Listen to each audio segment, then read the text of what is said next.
Legacy project, in which we are interviewing various people who have had a major role in the National Organization of Black and White Men Together over the last 19 years.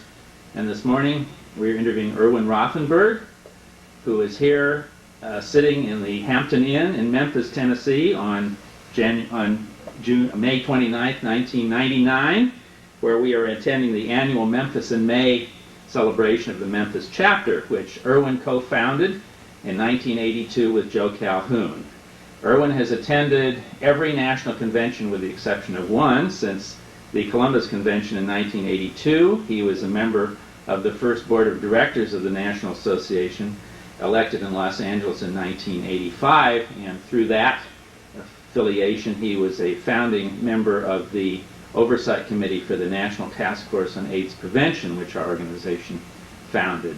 He was co-chair of that committee along with John Teamer, who was the chair. Irwin has been very active in the National over the years and was re-elected to the board in 1997, and his major capacity in that regard since then has been to chair the Multicultural, Multiracial Institute of the National Association. So we're going to interview Irwin, and good morning. Good morning. When did you first join the National Association? Well, during 1981, here in Memphis, I was in contact with several individuals, Joe Calhoun among them, in terms of hearing about a national organization that would involve interracial relationships among gay men. Michael Smith was publishing the Quarterly at that time, and we started to talk about the need for a local chapter. Late in 1981, early 1982, we actually got it together and held our first meeting. I believe it was the last weekend in January of 1982. We learned that there was going to be a national convention in Washington, D.C.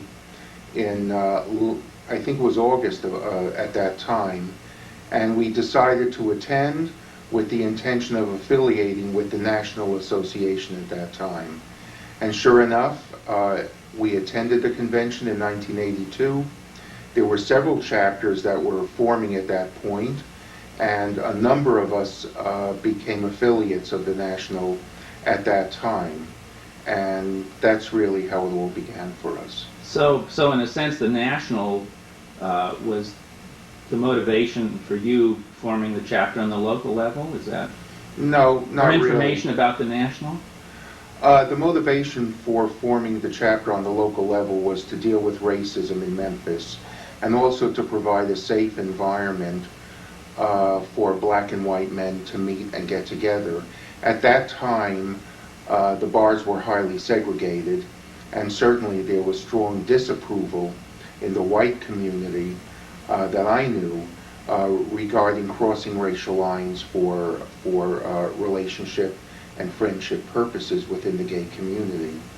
So the primary motivation was to do something on the local level, and a number of us, including Joseph and I, had come out of the Memphis Gay Coalition, which was an activist organization that had formed in 1980. And after 2 years of activism for the general gay community, we then decided it was also time to form a chapter to address our needs. Now you've lived in various places around the country. I know you're from New York originally, but you spent a number of years in Memphis. Did you notice a different situation here in terms of racial relations than other places you've been, or was it somewhat similar? How would you compare? I'd say it was similar, but to a stronger degree. In other words, in every community that I had lived in, and up to that time it had included Denver and Tucson and Phoenix and a few other places, the bars were segregated for the most part as well, and racism was well evident in the community. However, in Memphis, there was a much stronger and much more overt racism that was exhibited between black and white gay men, and certainly a much stronger negativism regarding crossing racial lines which reflected society here at large, except was reflected in the gay community. Now, how long were you in Memphis after you founded the chapter? You founded the chapter here in 1982. Right, and I was in Memphis until late 1991. So, and I was active with the local chapter right up till the time I left, 9 years. What other chapters have you belonged to? Subsequent to that, I moved to Baltimore, and I was a member for a time of the Baltimore chapter. After that, I moved to Chicago. I became a member of the Chicago chapter, and I have maintained my membership there. I was active in the Chicago chapter. In fact, I served on the board. I was recording secretary as well as general board member, and played a very active role for the 2 years I was in Chicago. Then I moved to Washington, D.C., where I've affiliated also with the Washington, D.C. chapter. But my activity in the last couple of years has been more oriented toward the board, since within a year of moving to Washington, I ran for and attained a position on the board of directors at the national level. Now, was your first, I think you said your first meeting was the Columbus Convention, is that correct? No, Washington in 1982. 1982. Right. And what was that like? What was your reaction? How did it seem to you at the time? It was very, very interesting. It was held at George Washington University, and we stayed in a dorm. There were about 4 of us who came in from Memphis at that time, and it was quite a revelation because the work we had been doing on the local level, of course, was very intensive, but we hadn't been exposed to the variety of people, the more intensive politics of the East Coast, and the diversity of membership that attended in terms of politics, in terms of experience, in terms of outlook, in terms of strategy. Strong leadership was exhibited at the top. At that time, the National Association was really still forming, and a lot of the efforts at that first meeting was to actually write the bylaws and the standing rules. I mean, it was essentially a convention devoted to the construction of the infrastructure of the National Association. At that time, we had officers, but no other official group or structure to govern, and even the sense of governance wasn't there yet because we hadn't decided what the relationship would be. The earlier chapters, Boston and San Francisco and New York, were the leading chapters at that time. And when we came in, I believe Chicago had come in, Atlanta had come in. There were other chapters that were forming that no longer exist, but existed for a time, such as Miami, Denver, and a few in Ohio, Columbus especially. It was a very exciting time. This was a time before the full realization of the danger of AIDS had hit. So the socialization was very intense. The Washington chapter, which hosted the national meeting in 1982, actually became the model for other conventions, because all subsequent conventions, with perhaps the exception of Key West, were actually hosted by a local chapter.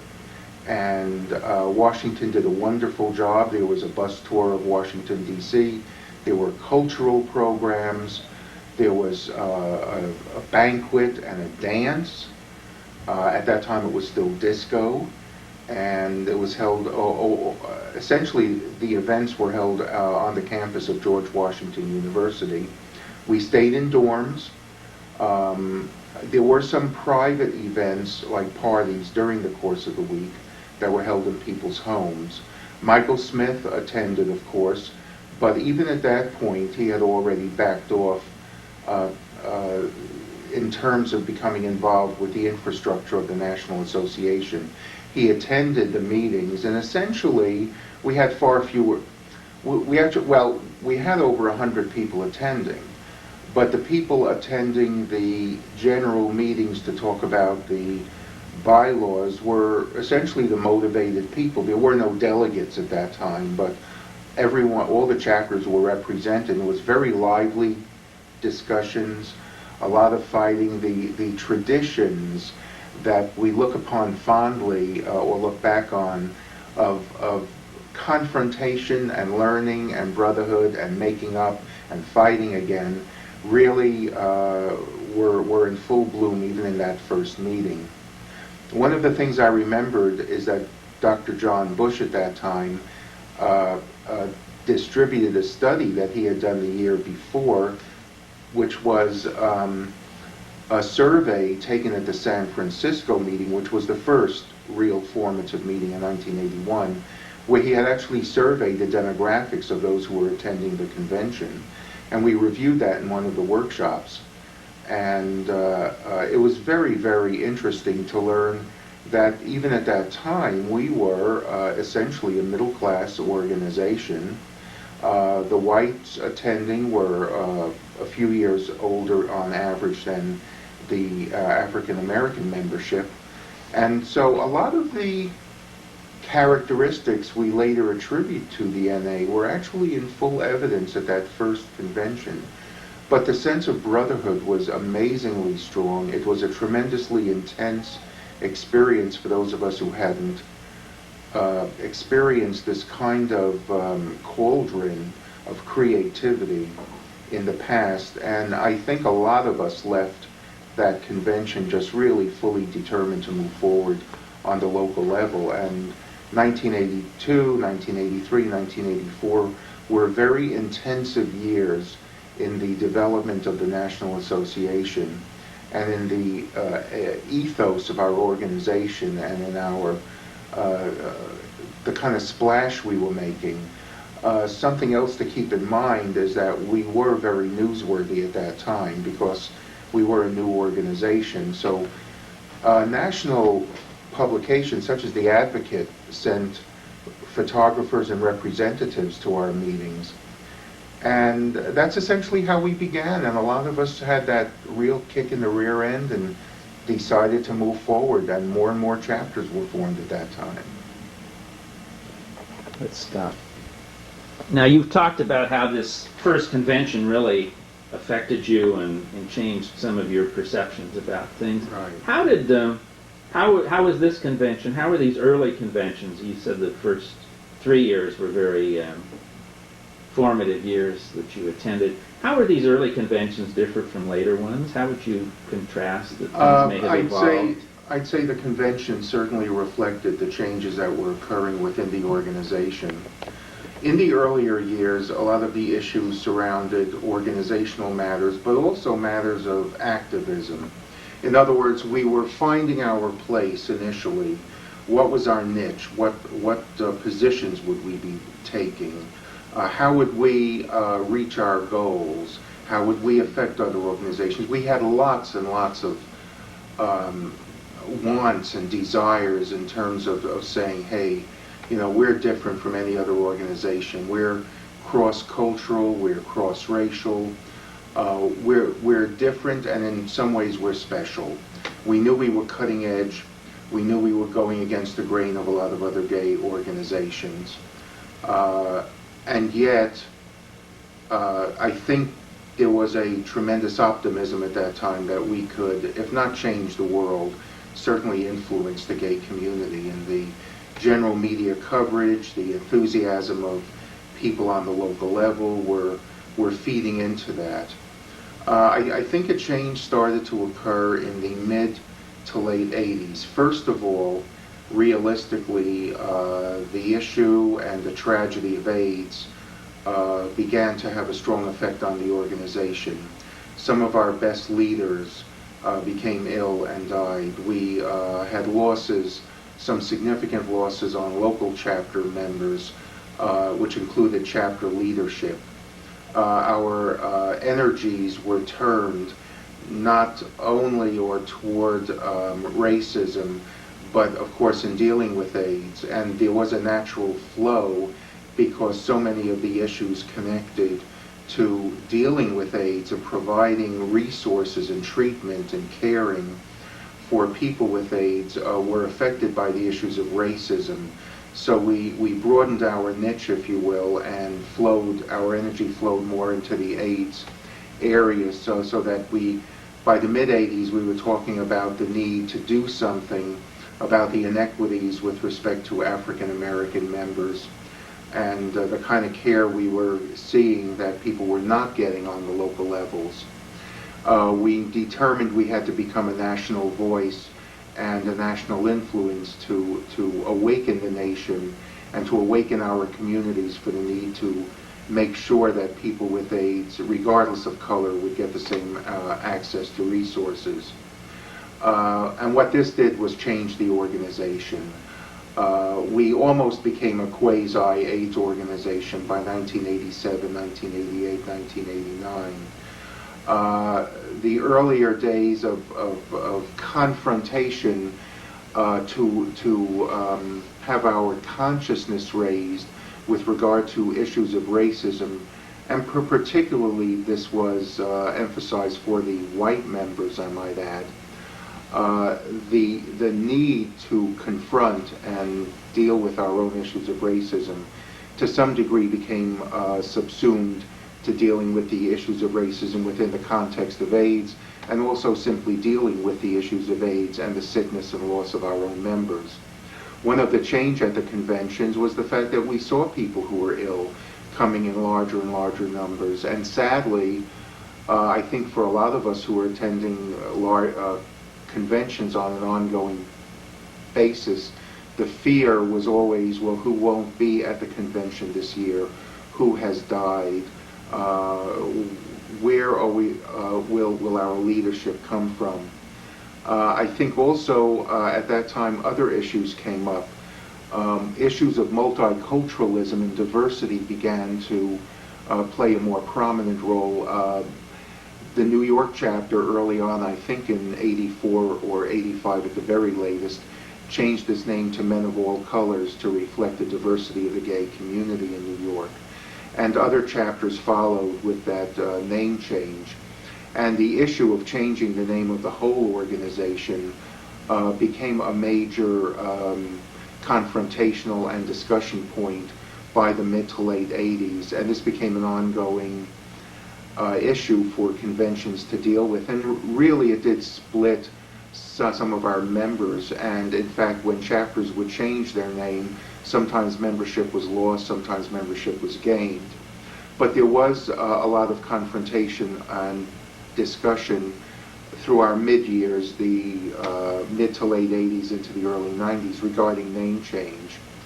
Another thing I think is that the original leadership became tired or passed away, so that a lot of that early intensity that is almost organic in terms of forming organizations and in the life of an organization was passed on to additional other people who perhaps were not involved in the early processes. And again, because of the shift of attention to AIDS, I don't think that even our board meetings, and I'll get into the fact that we developed a board out of the Los Angeles convention,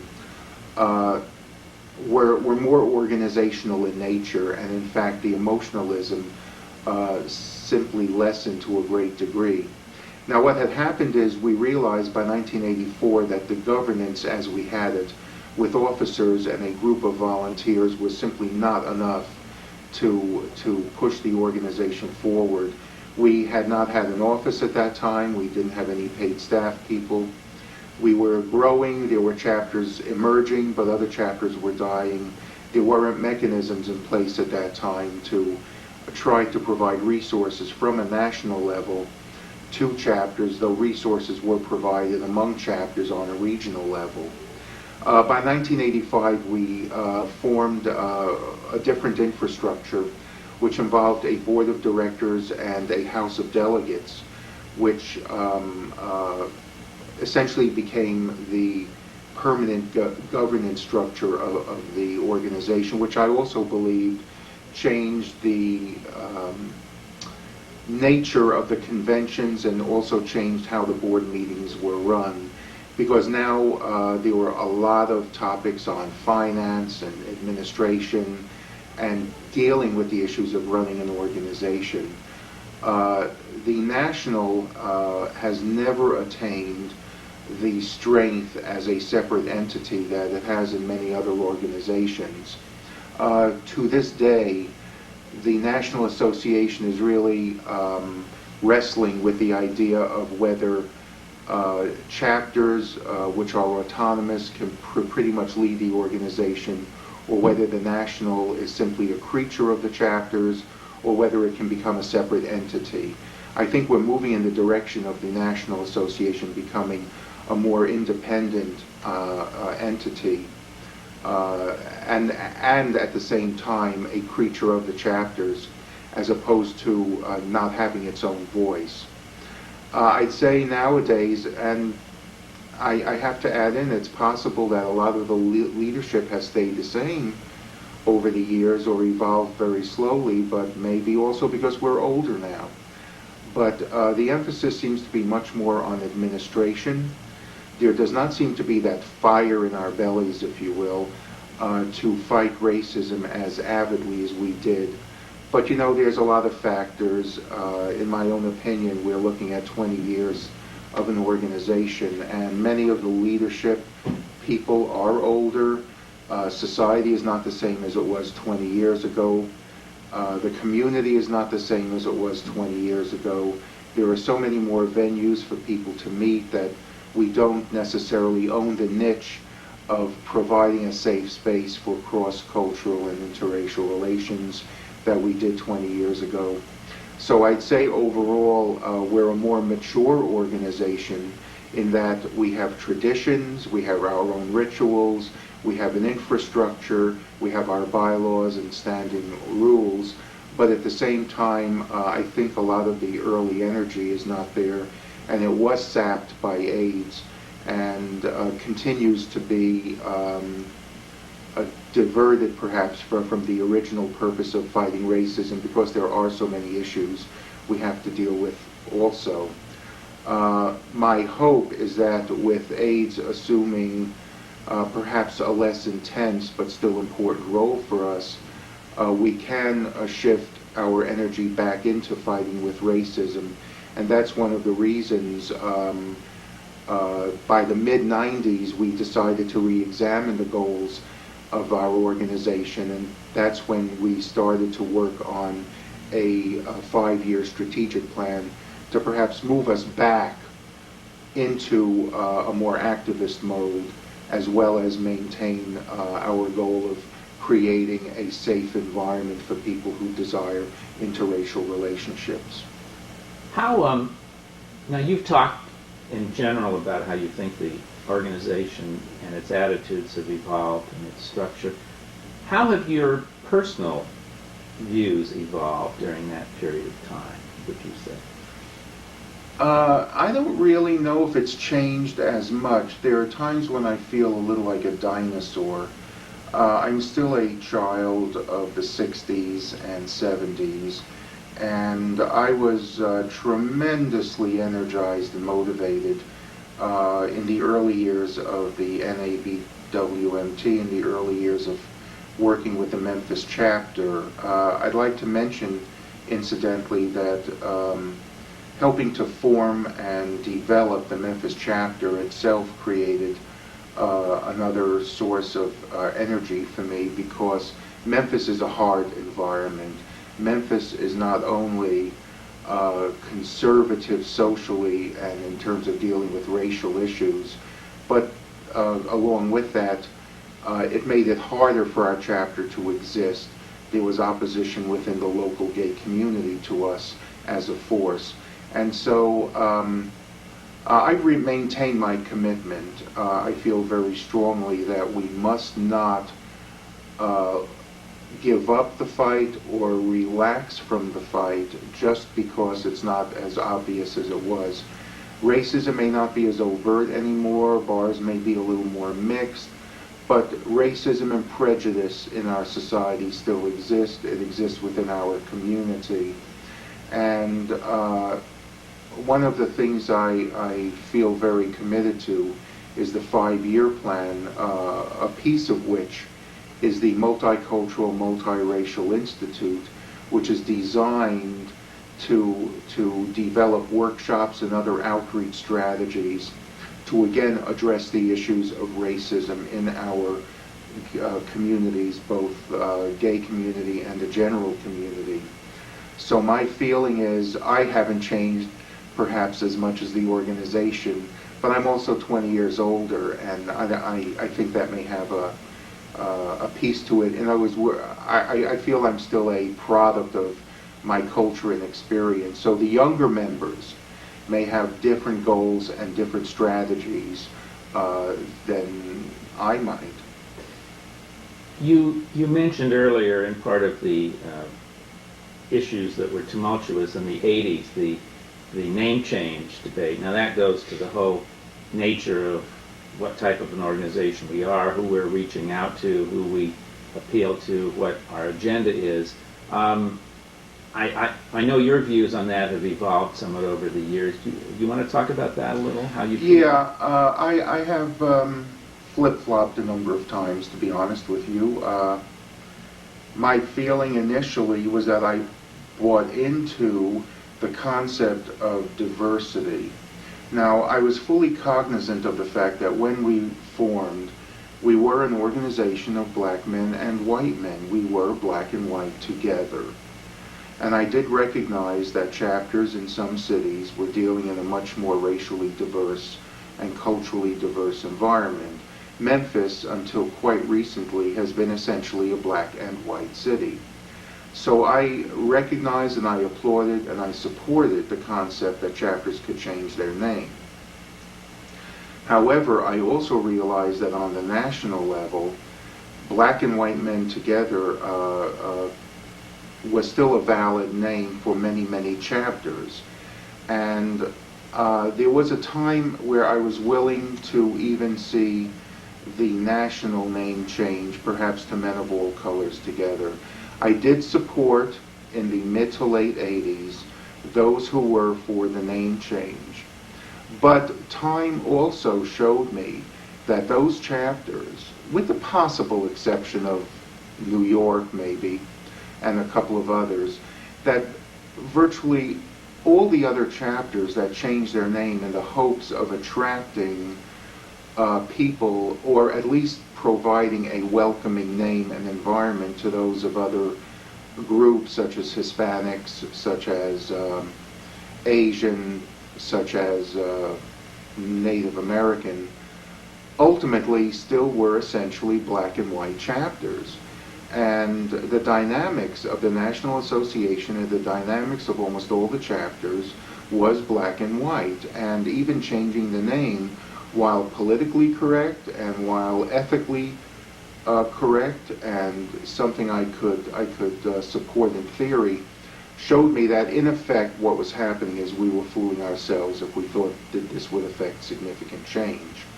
One of the analogies I've always said was, you know, if you have just whites forming an organization, developing the infrastructure and holding the power positions, and then they invite in, say, African Americans, and then wonder why there isn't full participation or enthusiasm for it, I think the fact is once that structure is built, you've effectively set the dynamics of that organization. And so we were an organization where the dynamics were black and white power sharing, black and white membership. So even though we welcomed other groups in, they were the other. They were not the intrinsic part of this organization. By the early 90s, I began to rethink this position, and now I strongly favor black and white men together as both a name for the national organization and for chapters, unless there is a really compelling reason to go beyond that. I also felt that by broadening the name to Men of All Colors Together, People of All Colors Together, People and Cultures of All Colors Together, whatever, was diluting the focus of this organization. And I think that's actually, in some cases, one of the reasons why there was a drainage of energy out. If you don't maintain your focus, if you don't maintain a niche, if you cannot concentrate on what you really want to be and who you want to be, I think you weaken the center, the core of the organization. And I think that is what happened. It was not planned. It was an effect of name change and the debate. We created an image for some people where our total focus was on name change, which they didn't see as relevant to their own lives. We became focused within on these issues of internal confrontation regarding what a lot of people didn't see as relevant to their own lives. So I do think the name change issue, while an important and interesting part of our history, has not necessarily been helpful to us in terms of developing as an organization of black and white men fighting racism. I think we're beginning to move back into the direction of focusing and perhaps realizing in a different political climate now that there's nothing wrong with focusing on a specific group or a specific issue. It does not mean we exclude anyone who isn't part of our name, but it does mean that we are letting the world know this is who we are, and by working to reattain our identity, I think it will make us a stronger organization. How is being a white man affected your experiences in this organization, do you think? I feel that I've learned a tremendous amount from my African American brothers. As a white person growing up in the United States, with all the benefits of being a white person, regardless of the fact that I might be classified as liberal and gay and all the other stuff that's looked upon favorably by our group, I was really quite ignorant, I think, of the African American experience in this country. And especially those early years were very strong learning years. And I owe a lot, frankly, to my New York chapter brothers who pummeled me in those early meetings, and the early consciousness raising and the anger and essentially force feeding me information about the black experience here in this country. I think that I gained perspective, at least, and some understanding of what it's like to be black in the United States. I'm not saying I know what it's like, but at least I have some perspective. I've seen the agony. I've seen the pain that people have felt. I also feel that I've learned about the dynamics of white men in this organization and how whites relate to each other in society. I've learned the difference between how black men may bond and have a sense of brotherhood within this organization, and how white men are socialized into sometimes a competitive mode. I've learned a great deal. I think, and it's very hard to encapsulate in just a few moments, but I think I've learned a great deal about who I am, what my place in society is, what I need to do to affect change, and also what my African American brothers and sisters go through in this society. And I realize also that there's a lot more to learn and a lot more to absorb and synthesize regarding this. But I hope my overall experience has made me a better person, and one who's open to learning and understanding other people's experiences. How have you seen race relations change since you've been in this organization? You mean in general? Either way, either in general or within the organization or both. Well, I think first of all, 20 years ago, there was a lot more hope that society would change in terms of dealing with racism, both institutional and individual.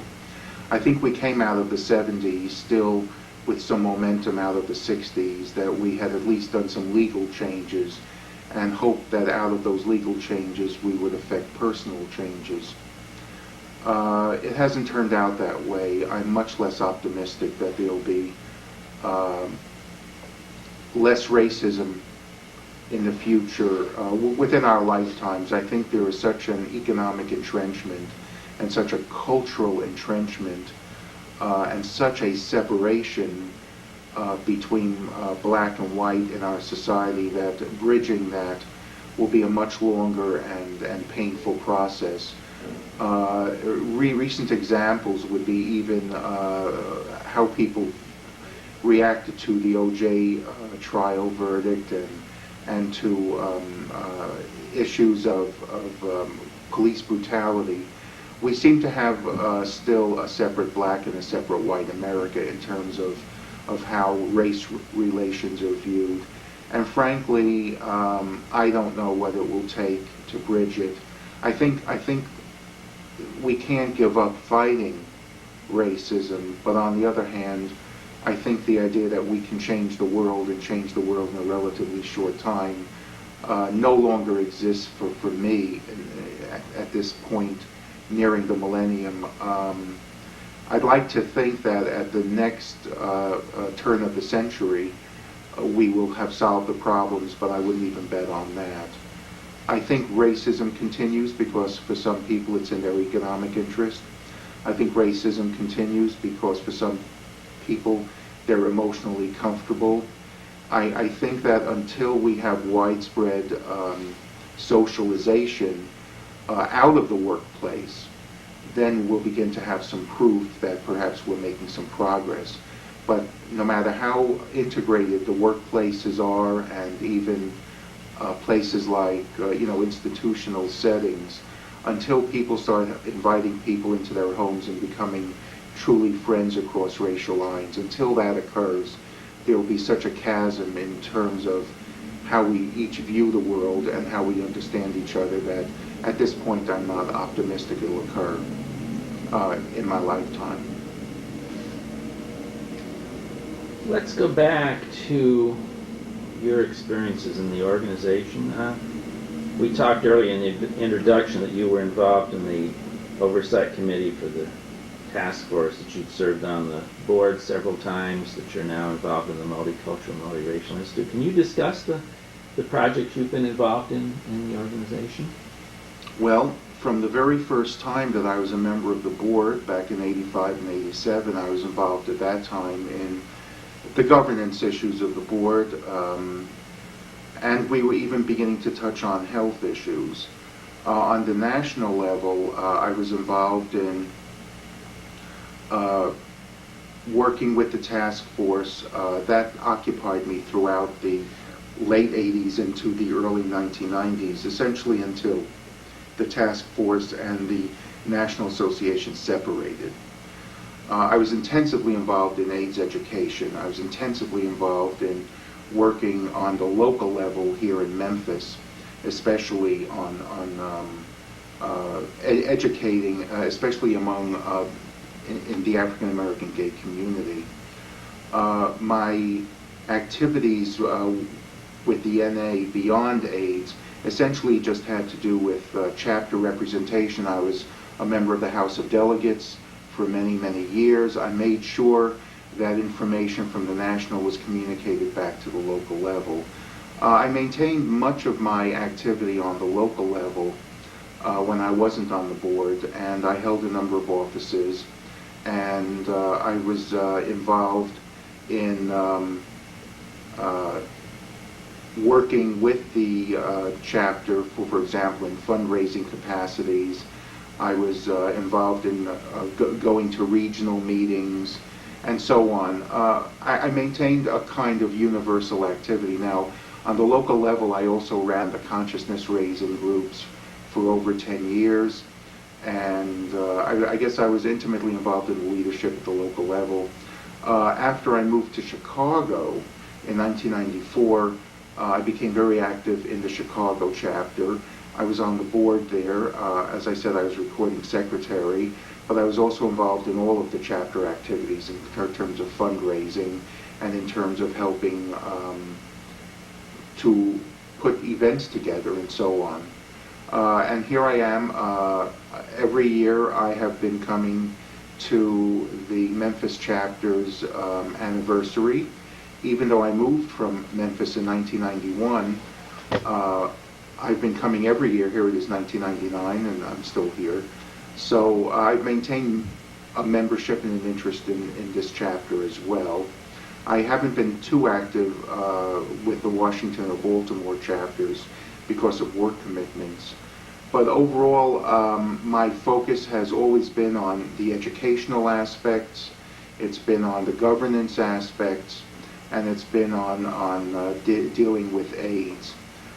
In fact, it was because of my work with the NABWMT that I actually left my given profession of healthcare administration and went into AIDS work for a total of 5 years in both Baltimore and Chicago.